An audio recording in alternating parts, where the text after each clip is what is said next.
Estamos de vuelta en esta conversación sobre el diferendo marítimo a exactamente 3 semanas de que el lunes 27 de enero conozcamos al fin el fallo de la Corte de La Haya. Se ha creado un cierto ambiente, da la impresión de mayor optimismo en Perú y mayor pesimismo en Chile. Señor Lagos, ¿hay alguna base justificada para que se sienta cierto pesimismo en Chile con respecto a lo que va a pasar en 3 semanas más? Bueno, es lo que se percibe de la calle, pero la verdad no sé en qué se basa, porque yo creo que los fallos de la Corte en este momento están en acuerdo, no sé si está redactado finalmente, lo han firmado, eso está en duda, y están ahí incluidas las opiniones disidentes, porque me imagino que va a haber opiniones individuales de algunos de los jueces. Pero usted creo que lo reduce muy bien, hay un enorme optimismo en Perú, un triunfalismo. El hecho que el prefecto de Tacna vaya a celebrar, haya declarado un día festivo ese día en Perú. El hecho que el presidente Humala haya venido, que pasó casi desapercibido, pero hace pocos días atrás estuvo en un puerto pesquero al sur de Tacna. Y las declaraciones, algunas estridentes, otras más mesuradas. Creo que la Cancillería peruana en general, con Roncayolo antes y ahora con la nueva canciller, mantienen un lenguaje más tranquilo. Y hay percibo un cierto pesimismo de muchos sectores, pero no sé en qué se basa ese pesimismo. ¿Será, señor Riveros, que, como dijo el presidente Sebastián Piñera, en el caso de Chile, es una constatación que no tenemos nada que ganar, y en el caso de Perú es mucho más probable que tengan algo que ganar? Nosotros lo mantenemos, digamos. No, yo creo que en esta materia los climas hay que conducirlos, no hay que dejarse llevar por las estridencias, hay que ser muy prudentes. Aquí estamos sujetos a la resolución de un tribunal de justicia. ¿Está bien, pero se está equivocando Perú entonces? No, yo diría que lo que no podemos hacer nosotros es equivocarnos.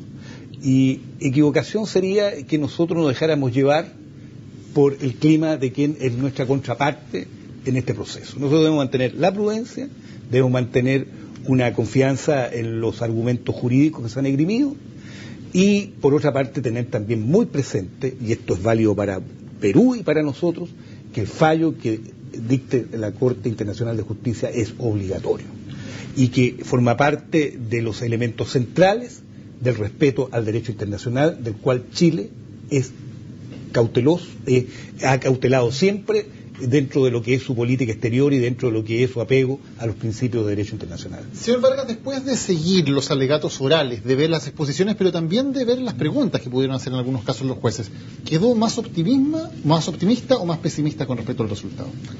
Yo creo que Chile tiene una buena causa. En ese sentido, no digo estoy más optimista porque creo de que yo conocí, al igual que mis colegas, hemos estado en la comisión asesora, conocíamos los argumentos del Perú, leímos su memoria, leímos la contramemoria chilena. Es una buena causa para Chile. Yo creo, y esa es mi formación jurídica, que cuando hay un conflicto hay que solucionarlo por medios pacíficos. Yo no tengo problema en que un país pueda acudir a una instancia internacional para resolver una controversia. Lo que pasa es que esa controversia surgió tan solo en la década del año 2000 o en la década del 80 con el memorándum Bácula el año 86. El primero en hablar de ese tema fue el almirante Faura el año 80. Y ahí surgió, por vez primera, un cuestionamiento al Perú. A mí me correspondió, siendo asesor jurídico de la Cancillería en la época del presidente Frei Montalva y el canciller Gabriel Valdés, estar a cargo de estos asuntos. Yo llevaba los temas del Pacífico Sur porque estaba dentro de la asesoría jurídica y nunca el Perú cuestionó que los límites estaban en el paralelo. Ahora, en temas de mitos que podemos despejar, ¿es verdad o es mentira, es mito o realidad que la Corte falla de manera salomónica?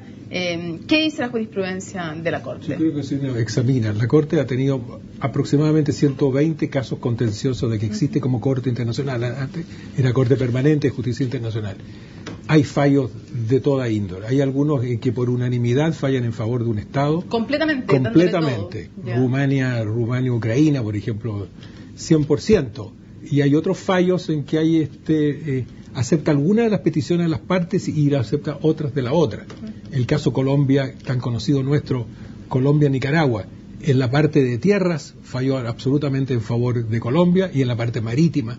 Pero obviamente la prensa y la opinión pública estaban preocupados, parece, más de lo marítimo que lo terrestre. y por lo tanto ahí falló en favor de Nicaragua, con todas las dificultades que se han producido y que ahí entra de lleno en el tema que nos habla el profesor Rivero sobre el cumplimiento al fallo. Así que ese tema que creo que es importante cuando lo veamos en sus consecuencias, es ver ese caso. También lo vamos a hablar luego. Otro punto, verdadero, falso, mito o realidad. ¿Hay consideraciones políticas que tomen en cuenta los jueces de La Haya en términos del clima político que se provoca o las consecuencias políticas que pueden tener sus decisiones al momento de fallar? No debiera ser así.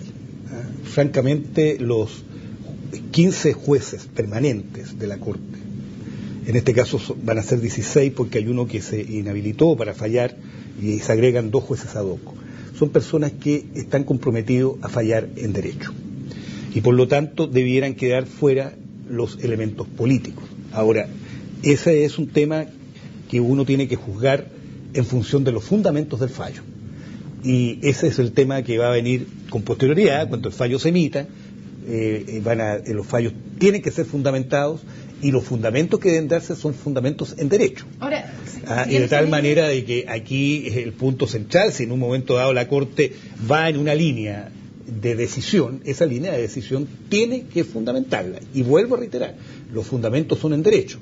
Es más, el artículo 38 del Estatuto de la Corte Internacional de Justicia establece las fuentes de derecho a las cuales debe recurrir la Corte para fallar, de tal manera de que los otros elementos son elementos que se pueden conjeturar. Nadie puede en un momento determinado decir, mire, esto no se puede hablar, pero yo estimo de que el fallo tiene que ser fundamentado en derecho. Ahora, en esa perspectiva, entonces, ¿no tendrían razón quienes han dicho que era mejor la estrategia de Michelle Bachelet en su minuto de mostrarse más distante con Perú que la de el presidente Sebastián Piñera de las cuerdas separadas o de condecorar a García o del pisco sour el famoso brindis? Porque si no tiene efectos en la Corte... Respecto a eso, por supuesto, de que es evidente y es perfectamente legítimo que haya una discusión en torno a eso. Yo no voy a ir. No debiera tenerla, porque reitero, si los fallos de la Corte tienen que estar fundamentados en derecho. Ahora, mirado desde el punto de vista político, y eso lo he señalado en más de alguna oportunidad, hay algunas cosas que han sido excesivas. O sea, yo creo que efectivamente condecorar al presidente peruano, que fue quien nos demandó, ha sido un exceso. ¿Pero que fue un exceso eso? Sí, en eso sí. ¿Y señor Lagos? Yo lo escribo ahí, en mi libro lo escribo, que yo creo que fue un poco exagerado de fabricación, provocación, gesto inamistoso, y después empezamos, como alguien dijo en términos coloquiales, a besuquearnos con Perú. Yo creo que fue un poco, yo hubiera ido más gradualmente. ¿Usted dice que es un exceso para las relaciones entre ambos países o pensando en que podría tener alguna consecuencia en el juicio mismo? Bueno, yo coincido con, claro, puede ser contradictorio mi opinión de lo que acabo de decir. Yo creo que la Corte falla en derecho, fundamentalmente, pero son hombres de carne y hueso que algunos de ellos, como dijo una vez Alan García, son 16, 15 jueces de 15 nacionalidades distintas, que es difícil ponerse de acuerdo en un fallo, que un fallo tiene mucha importancia porque un fallo además establece un precedente para futuros casos. Por lo tanto, esos jueces pueden sentirse, tentados a ver estos aspectos que tal vez ni siquiera los conozcan. En realidad, nosotros nos preocupamos tanto de estos gestos o pequeños gestos, a lo mejor los jueces ni siquiera han sido informados de eso. Ellos fundamentalmente es el derecho. Pero hay ciertos pasos que debieran haber sido más pausados, a mi juicio, no tan rápido, tampoco descalificarlo, porque se ha creado un ambiente, en estos 6 años, se ha creado un ambiente más favorable. El acuerdo, el llamado a la concordia de Vargas Llosa y de Edwards, el acuerdo de Lima entre los empresarios, ha creado un clima más favorable para aceptar un fallo. Si no hubieran habido todos estos gestos previos, hubiéramos aceptado este fallo con mayor naturalidad, con mayor tranquilidad. Por lo tanto, es difícil juzgarlo. Yo creo que eso dejémoslo a la historia que juzgue esos gestos políticos. En lo que sí yo quiero ser enfático en opinar es que esta controversia que resuelve la Corte Internacional de Justicia en tan pocos días más debiera servir para fortalecer las relaciones hacia futuro entre Chile y Perú. Yo creo que en eso sí se juega el interés tanto de Perú como de Chile. Yo creo que es importante que resuelta una situación que esperamos desde el punto de vista de Chile que sea efectivamente la última, se pueda construir un proceso hacia el futuro. Digo esto de que esperamos que sea la última porque esa es una cuestión que siempre ha estado dentro de la discusión. Perú tiene otras cuitas que señalan, pero desde el punto de vista nuestro, quedamos muy tranquilos el año 1999, cuando formalmente el canciller peruano señaló que ya se terminaban las situaciones pendientes con Chile, con las actas de implementación del tratado, con los acuerdos que implementaban el tratado de 1929, bueno, y a poco andar nos encontramos con este punto. Pero yo tengo la esperanza y una expectativa que salido de un litigio y una tensión de esta naturaleza podamos crear un nuevo proceso de relaciones entre Chile y Perú. Por lo demás, hay que tener presente de que esta no es una cuestión nueva. Creo que las relaciones de Perú con Ecuador hoy día están en mejor nivel de que lo que estaban antes de que tuvieran todos los procesos de tensiones que incluso los llevó a un conflicto bélico. Chile y Argentina también, después de pasar por todo lo que significó la situación del año 1977-1978, habían 24 puntos pendientes al iniciar la gestión del presidente Elwin en el año 1990.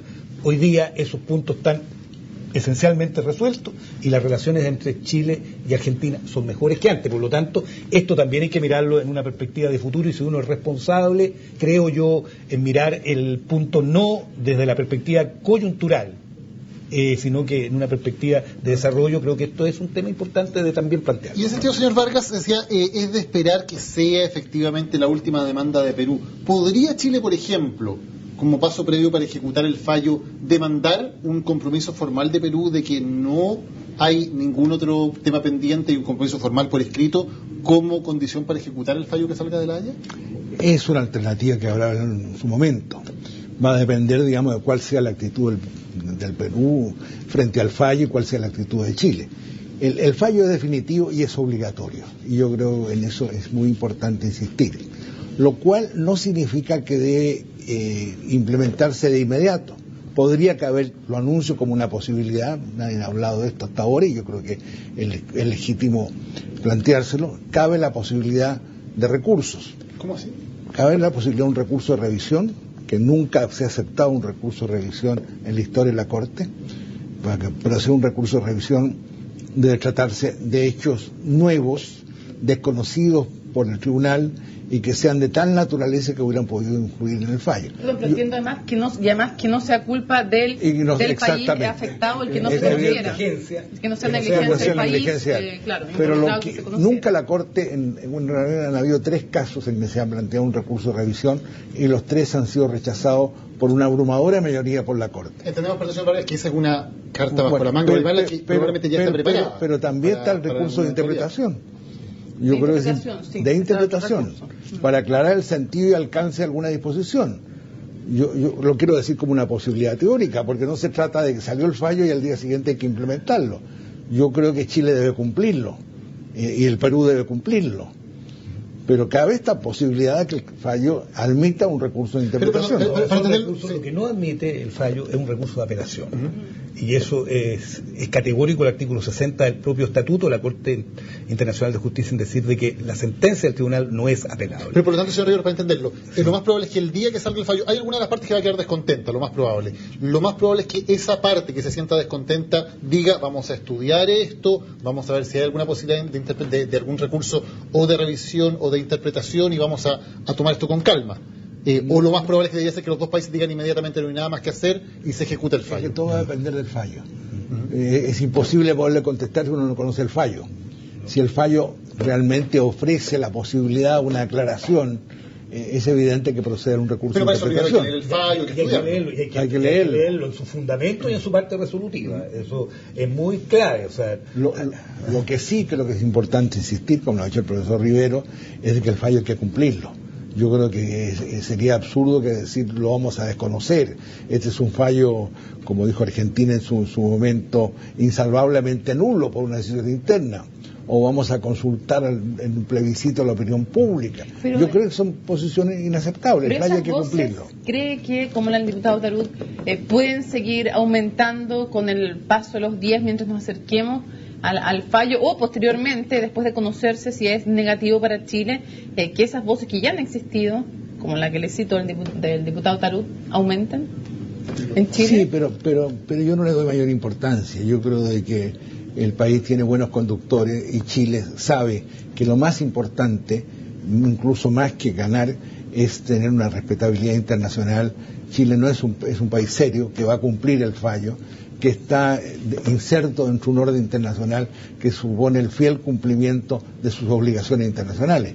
Es impensable que Chile pensara, porque el fallo le fue favorable, no lo va a cumplir. Pero si se puede postergar la ejecución.